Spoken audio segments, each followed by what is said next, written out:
All right, let's dive into the complex but, absolutely crucial world of REDD Plus finance. We're going to trace the entire path, from the very first dollar of investment all the way to those results-based payments. So here's what we're going to cover. We'll kick things off with the core idea that drives all of REDD Plus finance.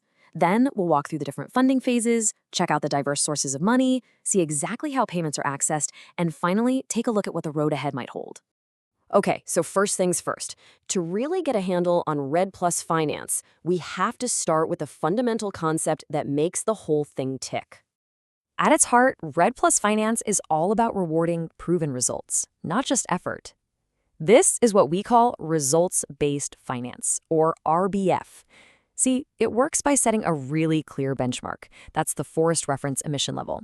And then countries get financially rewarded only when they can prove with hard data that they've done better than that benchmark.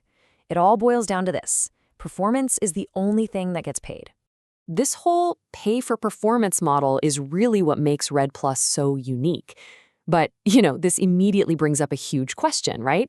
It's a classic chicken and egg problem. If you only get paid after you've gotten the results, well, how in the world do you fund all the work you need to do to get those results in the first place? So how do you solve that chicken and egg problem? Well, the UNFCCC came up with a pretty brilliant solution.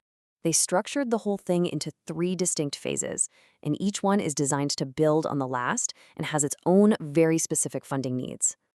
Think of this 3-step journey as a roadmap. Phase 1 is all about getting ready. You're building your foundation, all the technical and institutional stuff. Phase 2 is where the action happens. You're actually implementing policies and measures on the ground.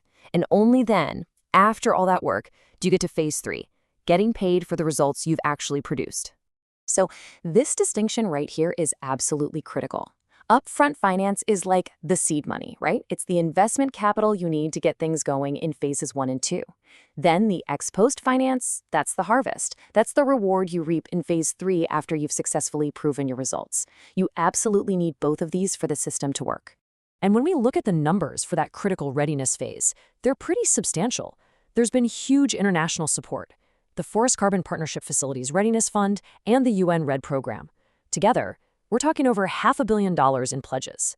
And that's not even counting the direct aid from individual countries or the domestic investments that countries make themselves, which can be massive. Okay, so once a country is ready, we hit the implementation phase. And this is where things get really interesting, financially speaking. It's not about finding one single stream of money. Nope, it's about putting together a much more sophisticated blend of sources, a carefully managed financial portfolio. And this visual here, it perfectly captures this idea of a financial mix. You can see there are these 8 key dimensions for funding. The best way to think about it is like a toolkit. A country has to pull tools from all these different dimensions to create a custom blend that fits its specific strategy. And you can see just how complex this gets. It's all about strategic balance. You're mixing international aid with your own domestic budget. You're using public money to make projects safer for private investment. And you're not just valuing carbon, you're looking at all the other benefits forests provide, like ecotourism. It's a truly holistic financial strategy. So just how much money are we talking about here? Well, to get an idea of the scale, in that first big push for REDD Plus, we saw international pledges of nearly $10 billion. That just shows you the massive global commitment to getting this whole thing off the ground. But when you dig into that number, a really clear pattern emerges. That funding is highly concentrated. I mean, just 5 donors, Norway, the US, Germany, Japan, and the UK, accounted for over 3/4 of all the pledges. Now, that kind of concentration creates both opportunities and, let's be honest, some serious dependencies. And surprise, surprise, we see a pretty similar story on the recipient side. Check this out. A whopping 35% of all that money was earmarked for just 2 countries, Brazil and Indonesia, which makes sense given the size of their forests. The next 4 countries got another 15%, which left half the funding to be split among all the other nations involved. Okay, so after all that readiness work, after putting together that complex financial mix for implementation, how does a country actually get its hands on those coveted results-based payments? What does it really take to cross that finish line? To unlock those payments, the UNFCCC lays out a 4-part technical gauntlet you have to run. First, you need that forest reference level as your benchmark. Second, a robust national forest monitoring system to measure against it. Third, a safeguard information system to make sure no harm is done. And fourth, you have to formally submit your results in a biennial update report. If you're missing even one piece, that door to the money stays locked. So once those 4 pillars are firmly in place, a country can finally turn to the major players in the results-based finance game. And the 2 biggest names you'll hear are the World Bank's FCPF Carbon Fund and, of course, the Green Climate Fund, or GCF, which is a huge deal under the UNFCCC. But getting money from these guys is definitely not a simple transaction. Take the Green Climate Fund. They evaluate every proposal against a super rigorous set of criteria. They're not just looking for emission reductions. They want to see the potential for what they call a paradigm shift. They're looking for projects that are scalable, replicable, and can lead to real systemic change on the ground. But here's the good news. It absolutely can be done.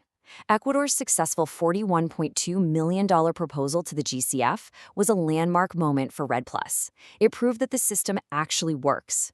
It provided a concrete example, a real pathway for other countries to follow to turn their national action plans into fully funded programs. Okay, so let's wrap this up by looking forward. The REDD+ financial landscape is always evolving, and it faces some pretty significant challenges, but also some big opportunities that are going to shape how effective it can be in the future. I mean, this timeline just shows you how quickly the landscape has matured.